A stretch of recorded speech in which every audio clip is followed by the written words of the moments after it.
नक्कीच। आणि यानंतर थेट अमरावती जिल्हा जाऊया, तिकडे दर्यापूर नगरपालिकेमध्ये कोण नगराध्यक्ष होणार आहे, कुणाची सत्ता येणार आहे, पाहूयात।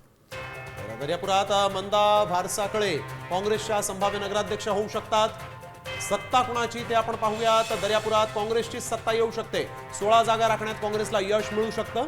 नक्कीच। आणि याबाबत आमचे प्रतिनिधी शशांक देशपांडे यांचा अंदाज पाहूया।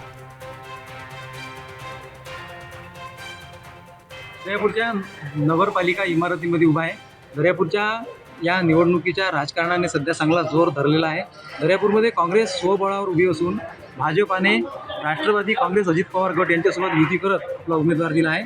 महायुतीमधला घटक पक्ष असलेल्या शिंदे गटाने मात्र वेगळा उमेदवार देत महायुतीला इथे आव्हान दिलेलं आहे। यामुळे दर्यापूर नगरपालिका निवडणुकीमध्ये तिरंगी लढतीची शक्यता आता निर्माण झाली आहे। दर्यापूरमध्ये काँग्रेसकडून मंदाकिनी सुधाकर भारसाकळे, त्याचप्रमाणे भाजपाकडून नलिनी प्रकाश पाटील भारसाकळे आणि शिंदे गटाकडून प्रदीप मलिये अशी तिरंगी लढत आपल्याला इथं पाहायला जरी मिळत असली तरी सध्या तरी काँग्रेसच्या मंदाकिनी सुधाकर भारसाकळे यांचं पारडं सध्या जड दिसत आहे। शशांक देशपांडे, साम टीव्ही करता, दर्यापूर।